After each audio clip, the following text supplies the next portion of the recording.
Olá a todos. Eu hoje queria falar-vos de um livro. Se calhar até de dois, não. Vou falar só de um. Então, quero-vos falar deste livro, A Entrega Incondicional, do Michael A. Singer. Então, este autor é o meu autor preferido de espiritualidade. Ele não é um guru. Para isso tenho outras escolhas. Tenho outras escolhas, porque há gurus muito bons, nomeadamente os indianos. Este é um americano, mas que passou por um processo de iluminação e de despertar. E o primeiro livro que eu li dele foi A Libertação da Alma. Desde há 11 anos que eu comecei nesta busca e já li muitos livros. E quando eu li o Libertação da Alma, fiquei estarrecida. Nunca me tinha acontecido ler um livro tão completo e tão profundo em relação às minhas buscas da altura. Eu li este livro talvez há 9 anos ou 10, A Libertação da Alma. E agora, este, A Entrega Incondicional, é um livro que não há tradução em português de Portugal, portanto, só dá para mandar vir através da FNAC, por exemplo, em inglês ou em brasileiro. Eu mandei vir em brasileiro, pronto.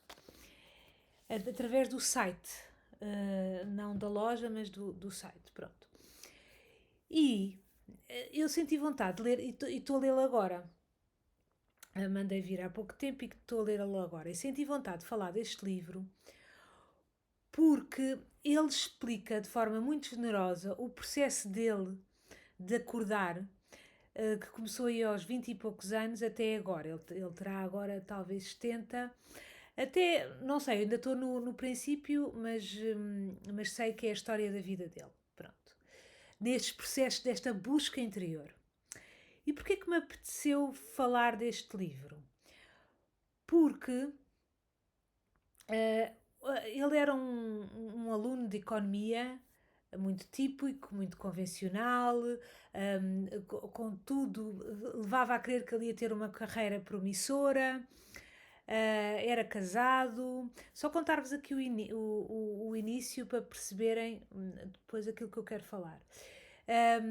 E estava um dia sentado, era casado com 22 anos, já não sei, pronto. Estava casado há poucos meses e estava um dia sentado com o cunhado dele, que também era assim uma pessoa muito mainstream e que davam-se muito bem. E estavam na sala dele, do Michael, a conversarem e gostavam muito um do outro.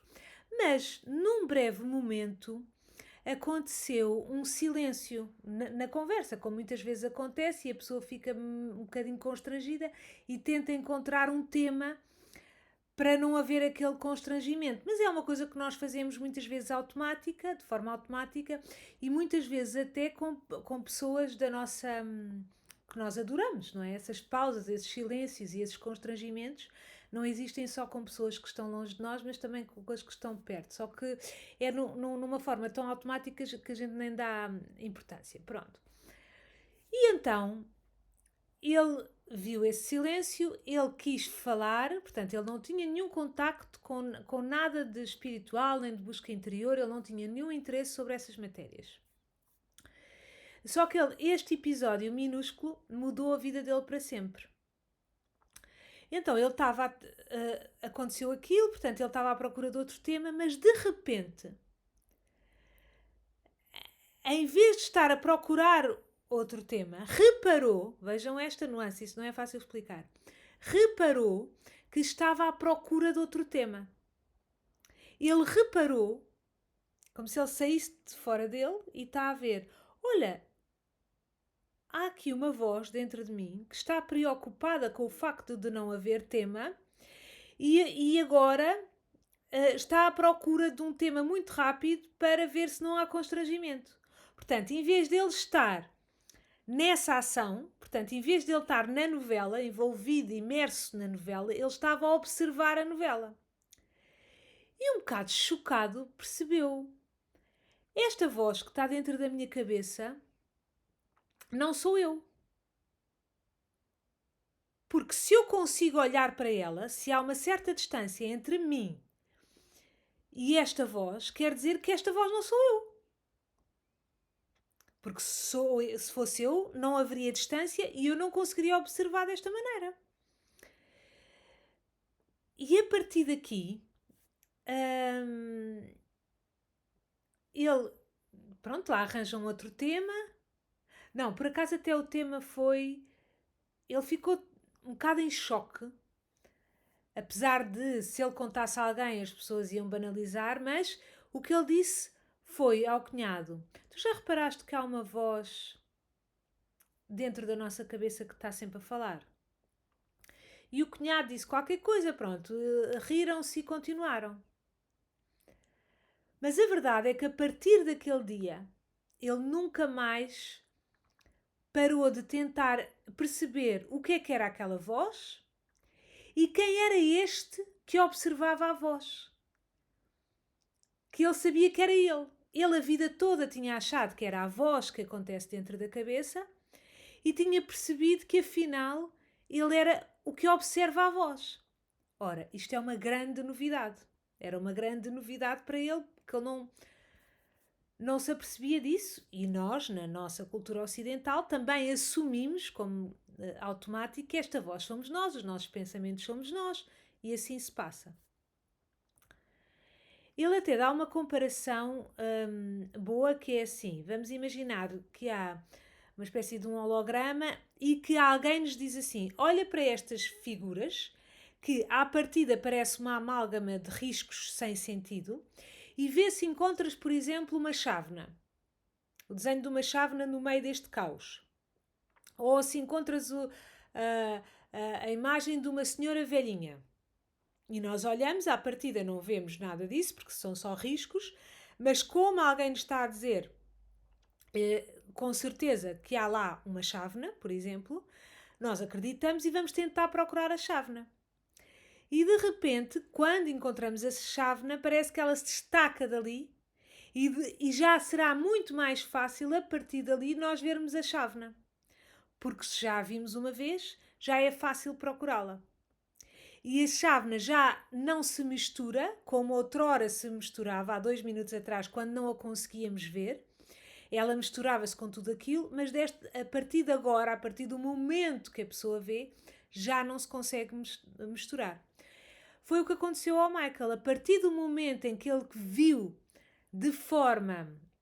Uma coisa é dizerem-nos, não é? Porque nós estamos numa busca interior e que temos interesse sobre estes temas, muitas vezes nos dizem que esta voz não somos nós, não somos os nossos pensamentos, não somos a nossa história, não somos a nossa personalidade, não somos as nossas emoções, não somos os nossos pensamentos. E nós entendemos intelectualmente, mas muitas vezes ainda não experimentámos isto mesmo de dentro para fora. Nós entendemos de fora para dentro, mas de dentro para fora muitas vezes não entendemos. Então o que aconteceu ao Michael é que, a partir do momento em que ele viu a chávena destacada, ou seja, esta voz destacada desta amálgama que ele achava que isto estava tudo misturado e isto era tudo uma unidade, digamos assim, ele nunca mais conseguiu desver, deixar de ver. Então começou a interessar-se muito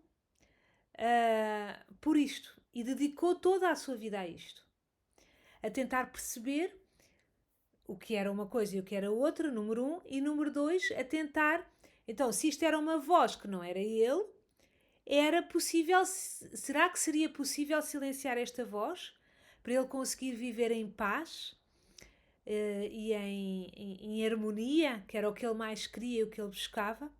Porque depois, quando ele reparou que aquilo era uma voz, que não era ele, começou a ficar mais atento à voz. E ao ficar atento à voz, percebeu que esta voz nunca se calava. Estava ininterruptamente a dizer coisas, a dizer coisas e que normalmente... E tentou perceber as características desta voz. Esta voz preocupava-se muito com o que é que os outros pensavam. Esta voz era bully, ou seja, estava constantemente a dizer que ele devia alterar-se, que ele devia ser melhor, que ele tinha sido estúpido, ou que ele tinha sido ridículo, ou que ele não era tão bonito como poderia ser, ou com o qual ele era imperfeito. E isto era de manhã à noite. E quanto uma vez que aquilo já estava destacado, era tão evidente, havia uma distância entre ele e essa voz, a voz é como se estivéssemos aqui, imaginem um maluco sempre a dizer-nos coisas o dia todo. Se ele estiver aqui ao nosso lado e se nos seguir até à padaria, se nos segue até todo o dia, ele está a dizer-nos coisas e insultos. És gorda, vais comprar pão e vais ficar mais gorda, e és feia, e não tens, agora dormiste mal, não vais conseguir trabalhar bem, vais ficar sem dinheiro, vais. Seria um grande incómodo, não é? Ter alguém que nos perseguisse sempre com um texto deste género. Mas como nós não percebemos que esta voz é fora de nós, nós incorporámo-la em nós e achamos isto normal. Por isso é que o Eckhart Tolle disse que o maior vício de todos não é o álcool, não é todos os vícios que possam imaginar, o maior vício de todos é o pensamento. Só que nós já estamos tão embrenhados nisso, já achamos tão natural que nem temos distância crítica para perceber o quão danoso, o quão nos perturba a vida, o quão nos ilude, porque esta voz também conta uma história sobre nós. Esta voz também diz quem é que nós somos. Esta voz também montou uma história que supostamente faz sentido, que tem a ver com a nossa infância, depois os nossos traumas e depois a nossa personalidade e já tenta adivinhar o que é que vai acontecer. E de repente nós estamos imersos, emaranhados, presos, reféns nesta história e nunca conseguimos ver realmente o que somos. E o que somos, portanto, aquele que observa, é consciência pura. E consciência pura só existe uma, e todos somos consciência, tenhamos consciência ou não, todos somos consciência pura. E o que é ser consciência? Ser consciência é como se fosse um espelho. Então, imaginar um espelho. Um espelho está lá, quieto, imaginem, pendurado no corredor da nossa casa ou na casa de banho, e ele está lá, sereno, sossegado, e simplesmente reflete o que vai surgindo. E quando vai surgindo uma pessoa a passar, vai surgindo um casaco, vai surgindo a pessoa agora está a lavar os dentes, a pessoa agora está a experimentar um chapéu para ver como é que fica. Então, aquilo surge e depois desaparece, vai-se embora, a pessoa vai-se embora. E o espelho não cria apego a nada. Ele simplesmente está ali, é como se fosse um espaço. A consciência é como se fosse um espaço muito grande, um espaço do tamanho infinito, onde tudo passa e tudo acontece. Portanto, a consciência não são as coisas que acontecem. A consciência é o espaço onde essas coisas acontecem. Qual é que é o drama? É que nós, por defeito, colamos a consciência ao drama que acontece e não conseguimos destrinçar. Não conseguimos fazer esta separação. E no fundo, o que é o processo do despertar? Que os espirituais falam, despertar, o acordar ou a iluminação. É nós, de repente, ou faseadamente, vamos conseguindo descolar a nossa consciência das coisas que acontecem. E quando é que nós acordamos? É quando finalmente vamos para casa, como os espirituais dizem. E a nossa casa é a consciência pura, é aquela que observa.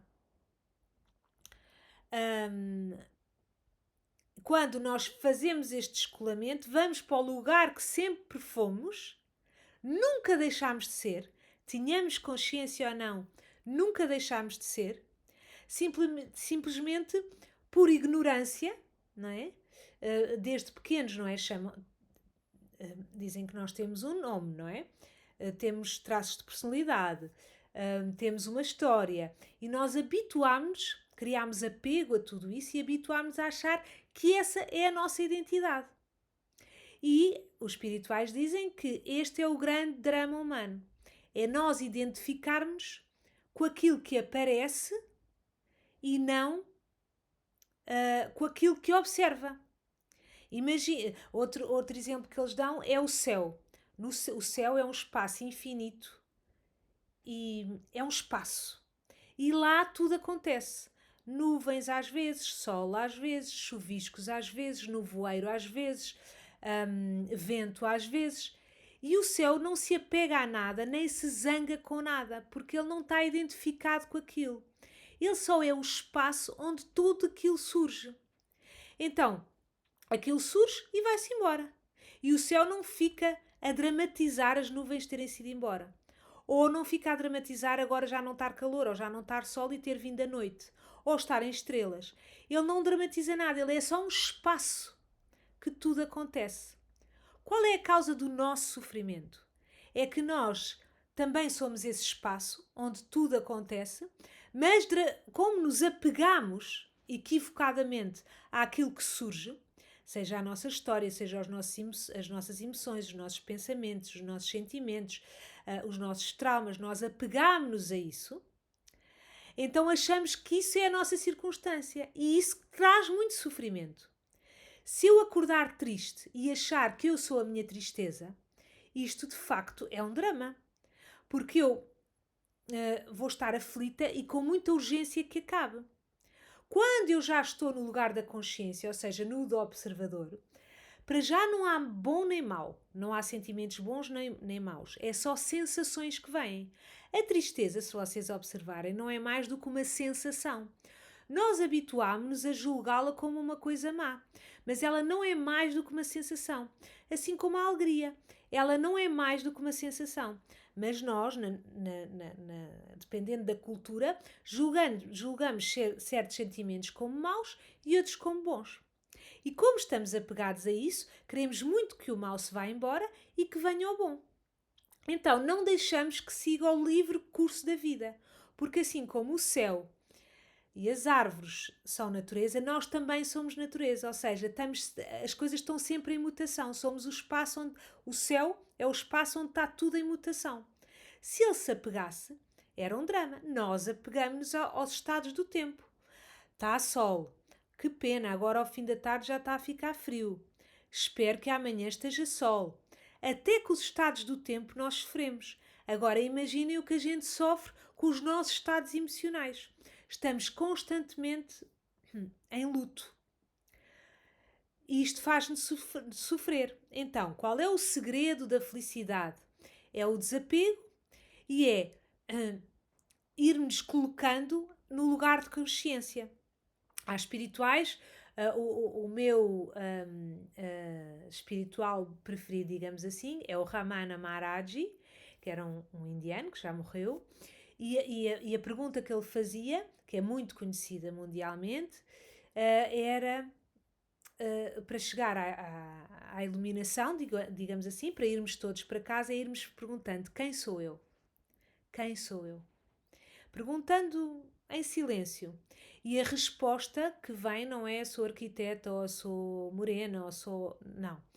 A resposta é energética, porque nós sabemos, na verdade, mesmo que não tenhamos consciência disso, nós sabemos, na verdade, quem somos. Então a sensação que vem da pergunta Who am I? É aquela que, se nós formos perguntando, como todas as nossas células também anseiam por iluminar, não somos só nós com a nossa cabeça, é todas as nossas células. Quando é feita esta pergunta, nós vamos um bocadinho mais para lá. Mas isto é uma pergunta que resulta com uns, com outros não. Há outros que é através da meditação, e a meditação pode ser formal ou há pessoas que meditam, sentem-se vazias de pensamento só quando jogam futebol, quando fazem desporto.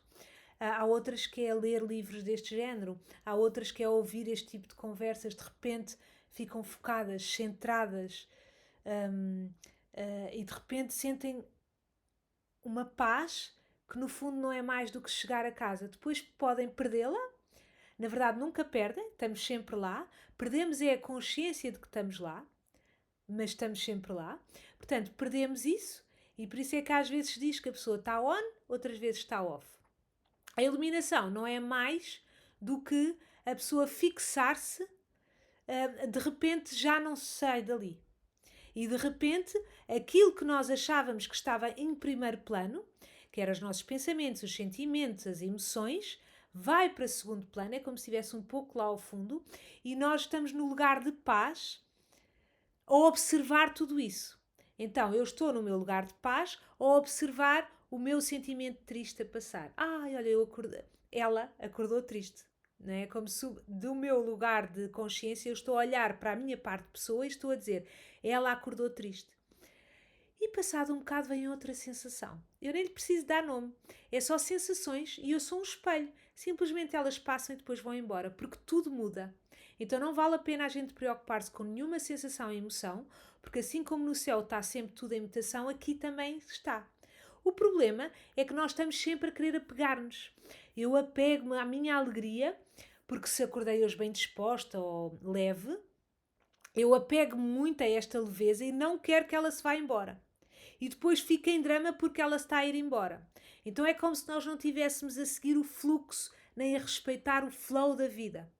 Então, a iluminação é começar a respeitar isso e o desapego às pessoas, à nossa história, à nossa funcionar na vida, mas num lugar de consciência pura em observação, e aí há a paz, e depois, portanto, a paz não é a ausência de tristeza, ou de zanga, ou de raiva.